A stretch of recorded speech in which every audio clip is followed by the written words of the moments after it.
بسم اللہ الرحمن الرحیم۔ السلام علیکم ورحمۃ اللہ وبرکاتہ۔ بلا شبہ اللہ والے ہی ہیں کہ جنہیں مل کر اللہ یاد آ جائے، اور بے شک یہ ہماری ہی تلاش ختم ہو چکی، ورنہ اللہ والے تو آج بھی موجود ہیں۔ تو دوستو، ادھر گاڑی موٹر وے پر چڑھی تو ادھر میں نے بابوں میں بیٹھ کر خود بھی آدھے بابے ہو چکے کرنل زبیر سے پوچھا، حافظ صاحب آپ کی پہلی ملاقات کب اور کیسے ہوئی؟ چند لمحے سوچنے کے بعد کرنل صاحب بولے، ان سے پہلی ملاقات 2002 میں ہوئی۔ دراصل میرے ایک عزیز کی اپنی بیٹی کی وجہ سے گھریلو حالات ان کے بہت خراب ہو گئے تھے، اور مختلف جگہوں سے دینی و دنیاوی علاج کرواتے ہوئے فیصل آباد کے ایک دوست کے بتانے پر میں اس عزیز کو لے کر جھنگ گیا۔ ہم حافظ صاحب سے ملے، انہیں مسئلہ بتایا، دعا کروائی، اور حیرت انگیز طور پر دعا کا ایسا معجزاتی اثر ہوا کہ 3 ماہ میں ہی میرے عزیز کے سب مسائل یوں سدھرے کہ جیسے کبھی بگڑے ہی نہ ہوں۔ لیکن دوستو، پہلے ذرا یہیں رک کر بتا دوں کہ کرنل زبیر اور میں اس لیے حافظ صاحب سے ملنے جھنگ جا رہے تھے کہ 1.5-2 ماہ پہلے میں بھی ایک کے بعد دیگرے کچھ ایسی پریشانیوں میں گھرا کہ لگنے لگا شاید اب یہ برا وقت کبھی ختم نہیں ہوگا۔ انہی مایوس لمحوں میں ایک دن کرنل زبیر نے فون پر میری حافظ صاحب سے بات کروائی، اور مجھے اچھی طرح یاد ہے کہ میری بات سن کر حافظ صاحب نے کہا تھا کہ ویسے تو میں بھی آپ کے لیے اللہ تعالیٰ سے گریہ زاری کروں گا، لیکن ایک تسبیح پڑھنے کے لیے دے رہا ہوں، فجر کی نماز کے بعد پڑھیں اور ہر تیسرے چوتھے روز صدقہ دے دیا کریں۔ میں نے یہ تسبیح شروع کی، اور جب حیرت انگیز طور پر 8-10 دنوں میں ہی سب الجھنیں سلجھ گئیں تو میں نے حافظ صاحب سے ملنے کا پروگرام بنایا، اور یوں اس وقت میں اور کرنل صاحب حافظ صاحب سے ملنے جھنگ جا رہے تھے۔ یہیں لگے ہاتھ مختصر سا تعارف حافظ صاحب کا بھی۔ بقول کرنل زبیر سر تاپاؤں اللہ لوگ حافظ عبدالحق کا مقصد حیات خدا کی خوشنودی اور مخلوق خدا کی بھلائی ہے۔ روحانی طور پر خواتین سے نہ ملنے، جھنگ شہر نہ چھوڑنے، سفر ہمیشہ پیدل کرنے اور زیادہ وقت تنہائی میں رہ کر عبادت کرنے والے حافظ صاحب صرف وہ دن چھوڑ کر کہ جب شرعاً روزہ رکھنا جائز نہیں، باقی سال بھر روزے رکھتے ہیں۔ ان کا روزانہ کا یہ معمول کہ جھنگ شہر کی ایک مسجد میں عشاء کی نماز پڑھا کر اور چند گز کے فاصلے پر ایک گھر میں ملک بھر سے آئے لوگوں سے مل کر پھر 8-10 کلومیٹر پیدل چل کر دریا کے کنارے اپنے روحانی ڈیرے پر جا کر رات بھر عبادت کرتے، پھر وہاں سے ظہر کی نماز کے بعد 8-10 کلومیٹر پیدل چل کر عصر تک اپنے گھر پہنچے، اور یہاں عصر کی نماز پڑھ کر گھنٹہ سوا گھنٹہ ٹیلی فون پر لوگوں کے مسائل سنیں اور انہیں روحانی علاج بتائیں، اور پھر روزہ افطار کرنے اور مغرب پڑھنے کے بعد 5-7 کلومیٹر پیدل چل کر شہر کی مسجد میں عشاء کی نماز پڑھانے آئیں۔ ہم وقت اور سفر کا اندازہ لگا کر کچھ ایسے اسلام آباد سے جھنگ کے لیے روانہ ہوئے کہ عشاء کی نماز حافظ صاحب کے پیچھے پڑھی جا سکے۔ اس وقت گاڑی موٹر وے پر دوڑ رہی تھی، جبکہ گاڑی کے اندر حافظ صاحب کے بارے میں کرنل زبیر کی گفتگو کی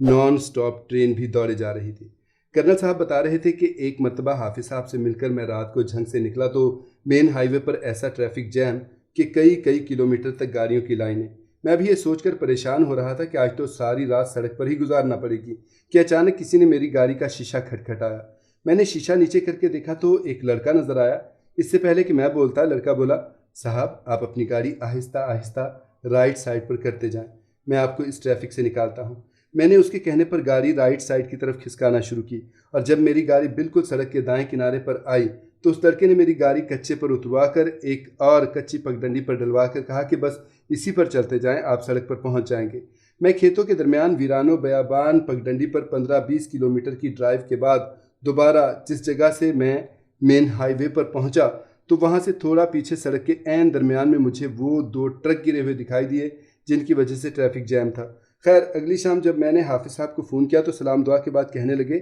کرنل صاحب پریشان نہ ہوا کریں، آپ کو خیریت سے گھر پہنچانا ہماری ذمہ داری ہوتی ہے۔ اچانک کرنل زبیر کا موبائل بجا۔ باتیں کرتے کرتے رک کر فون سننے اور منرل واٹر کی بوتل سے پانی کے 2-4 گھونٹ بھرنے کے بعد وہ دوبارہ سٹارٹ ہو گئے۔ ایک مرتبہ میں حافظ صاحب کو بتائے بغیر عمرے کے لیے چلا گیا۔ اسلام آباد سے مدینہ پہنچ کر اگلے دن مسجد نبوی صلی اللہ علیہ وآلہ وسلم میں بیٹھے بیٹھے مجھے حافظ صاحب کا خیال آیا، اور میں نے گھڑی دیکھی تو وہ وقت حافظ صاحب سے ٹیلی فون پر بات کرنے کا تھا۔ نہ صرف موبائل سے فون ملانے پر پہلی کوشش میں ہی ان کا نمبر مل گیا، بلکہ ابھی پہلی گھنٹی پوری طرح بجی بھی نہ ہوگی کہ حافظ صاحب کی آواز سنائی دی، کرنل صاحب اتنی مقدس جگہ پر پہنچنے پر مبارک ہو، لیکن یہاں آپ نے کسی کو فون کرنا اور نہ کسی کا فون سننا ہے، کیونکہ یہاں گفتگو کرنا بے ادبی ہے۔ سرکار مدینہ صلی اللہ علیہ وآلہ وسلم کی خدمت میں میرا سلام پیش کریں اور بس بیٹھ کر درود شریف پڑھتے رہیں۔ حافظ صاحب کی یہ بات سن کر میں نے کہا، حافظ صاحب دلی طور پر حاضری کی کوئی کیفیت نہیں بن رہی۔ حافظ صاحب نے دوبارہ اپنی بات دہرا کر کہا کہ بس درود شریف پڑھتے رہیں۔ فون بند کر دیا۔ کرنل صاحب کہنے لگے فون بند کر کے ابھی مجھے درود شریف پڑھتے ہوئے کچھ وقت ہی گزرا ہوگا کہ اچانک پہلے میرے آنسو بہنے لگے، پھر مجھ پر رقت طاری ہو گئی اور آخر کار میں ایسے پھوٹ پھوٹ کر رویا کہ چند منٹوں میں ہی میرا پورا جسم آنسوؤں سے اور پسینے سے بھیگ گیا۔ اور پھر اسی کیفیت میں جب میں روضہ رسول صلی اللہ علیہ وآلہ وسلم کے سامنے آیا تو ایسے لگا کہ جیسے مجھ گناہگار کی واقعی سرکار مدینہ صلی اللہ علیہ وآلہ وسلم کے روزے میں حاضری ہو گئی۔ وہ لمحے یاد آنے پر آج بھی میری جو کیفیت ہوتی ہے وہ میں لفظوں میں بیان نہیں کر سکتا۔ 4 گھنٹے کے سفر کے دوران وقفے سے حافظ صاحب کی باتیں کرتے کرنل زبیر نے ان کی دعا سے اپنے بیٹے کا عین عالم شباب میں 5 وقتہ نمازی ہو جانے کا واقعہ بھی سنایا۔ انہوں نے اپنے گھر میں سرعام چلتے پھرتے اور سب گھر والوں کو مسلسل تنگ کرتے جنات سے چھٹکارے کا قصہ بھی سنایا۔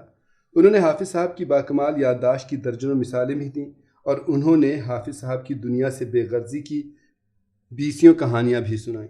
کرنل صاحب کی باتیں تو شاید کبھی ختم نہ ہوتی مگر ہمارا سفر ختم ہوا۔ اور پھر دوستو، جب ہم بنا پلستر کے پکی اینٹوں والے کشادہ صحن اور خالصتاً دیہی سٹائل میں بنے مسجد کے برآمدے میں لوہے کے لمبے پائپ کے ساتھ لگی ٹوٹیوں سے وضو کر چکے، جب ہم کہیں اندھیرے اور کہیں ہلکی ہلکی روشنی والی مسجد کے صحن میں بچھی صف پر نفل پڑھ چکے، جب مسجد کے نسبتاً تاریک کونے میں کھڑے ہو کر ایک ڈھیڑ عمر شخص خالصتاً دیہاتی انداز میں اذان دے چکا، جب 5-7 منٹوں کے بعد غیر محسوس طریقے سے آنے والے حافظ صاحب کی امامت میں عشاء کی نماز ہو چکی، جب مسجد سے باہر آ کر چند گز کے فاصلے پر ایک گھر میں حافظ صاحب سے ملنے آئے باقی لوگوں کے ساتھ میں اور کرنل زبیر دونوں دریوں والے فرش پر بیٹھ چکے، جب کرنل صاحب کے بعد اپنی باری آنے پر میں اٹھ کر ہلکے نیلے رنگ کے کپڑے پہنے اور سر پر رومال باندھے زیر لب مسکراتے حافظ صاحب کے سامنے بیٹھا، اور جب انہوں نے کچھ کہے سنے بغیر میرے کندھے پر ہاتھ رکھ کر دم کرنا شروع کر دیا، تو پھر ان 2-4 منٹوں میں نہ جانے ایک عجیب سا سکون اور اطمینان کہاں سے آ گیا۔